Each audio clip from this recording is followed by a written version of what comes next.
چی؟ داری مسخره کردی.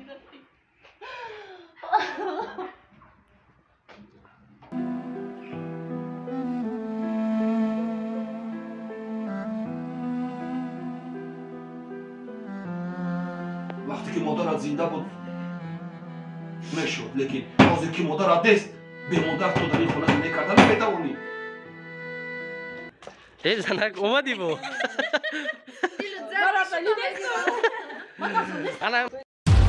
رحیم پروداکشن.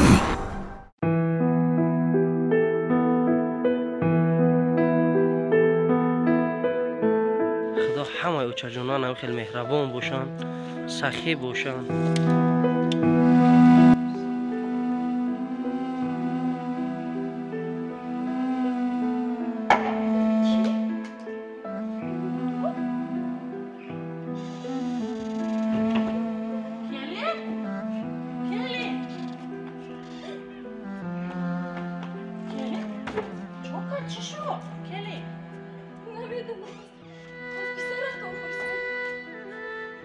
عاقبت زندگی خودت را فکر کن. عاقبت زندگی خودت با همراه شوهرت میبینی. تو فکر میکنی که من به خونه پدرم بایم، در خونه پدرم زندگی خوب میشود؟ نه نه نه دختر جان. وقتی که مادرت زنده بود میشد، لیکن حاضر که مادرت نیست به مادر تو در این خونه زندگی کردن نمیتوانی. تو خیال میکنی که در این خانه این کلیدها تو را روز میدیم؟ هیچ وقت. زندگیت بود یک بار بخش برفتن میگیرم. اینا اپای مرجان چی خیلی کب بکتب اینا کسا مایلود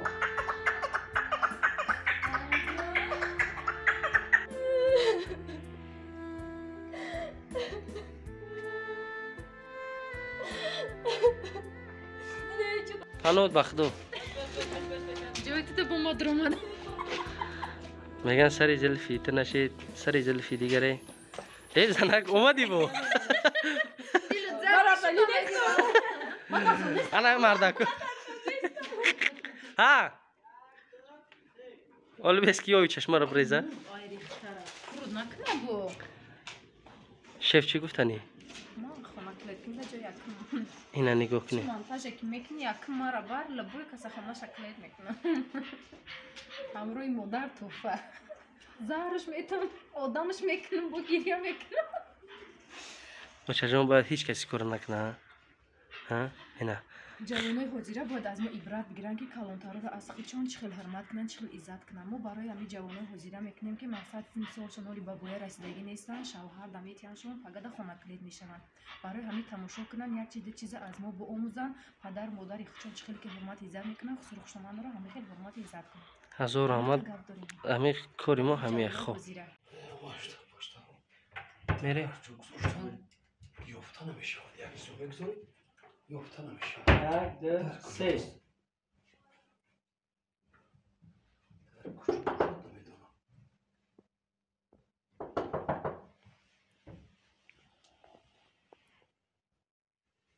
تو تخت میکند تو نمیکند.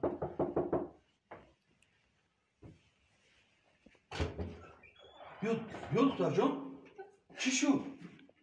چرا دیگه میکنی؟ ها؟ شد همه شد بشه دختر جان شد بیا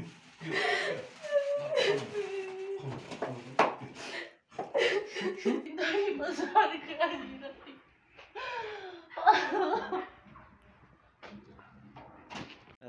سلام عرض میکنم به کل تماشاگران دائمی سامانه رحیم پروداکشن. دوستان عزیز چقدر که به هر یک شما وعده دادیم این فیلمی شکست زندگی قسم دیمشه همراه اپای مرجان بانو مادر عزیز سیاکه که هستیم. انشالله روزهای نزدیک پیشکش هر یک شما میگرده.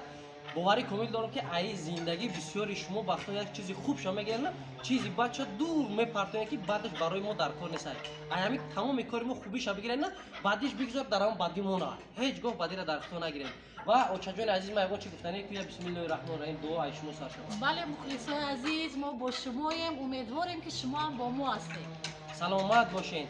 خانم قشنگ عشقم با پیش مادر آمده سخنه او گپه این خپه باقی در امان الله باشین. شوخی میکنیم همه چی را میخوایم که در فیلم شما بینین یگان لحظه شه همراه شما پیشکش میکنیم. اینا طفلی اصلی 21 باقی در پناه الله باشه. کبگوی ما رسیون که بانو میخواه ما خطی گنده خاطرهای زور داریم. چقچقای ما دوستیم و اینا خدا هر یک از زنمتری زنی به ایمان توفیق نصیب کنه. همه چی گفتن همه غریبا در نصیب کنم تریم به ایمانو نه که حالا ایشون هم کنه حالا کاری دولتی کیسه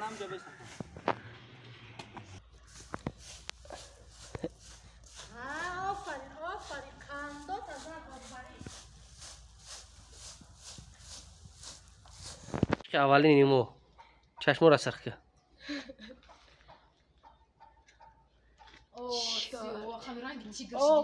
خیلی میشه ما فقط روز کراسکا بسیار کدگیم زورای اموش خوبه رفتی سه رفتی بازم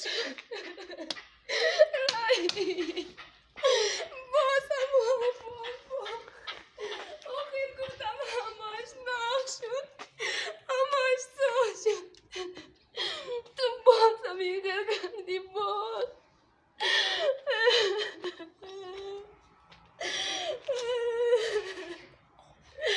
نمیتوانم دیگر نمیتوانم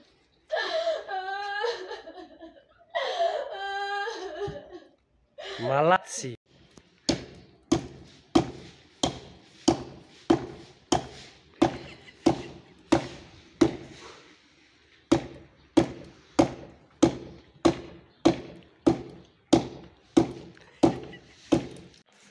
اینا دوستان عزیز فیلمی شکست زندگی در قسم دیمش بناور گرفته همراه استاد عزیز روزهای نزدیک با پیشکش هر یک شما میگرده تماشا کنید. چی گفتن استاد جان؟ اول سلام و درود خود را به تمام مردم غریب به تمام مردم تاجیکستان میرسونم. خواهران پدران مادران و این فیلمی که فیلم تربیوی که برای زندگی است برای تربیت آدمایی که حاضر هستند و تیز جدا میشوند برای همین است.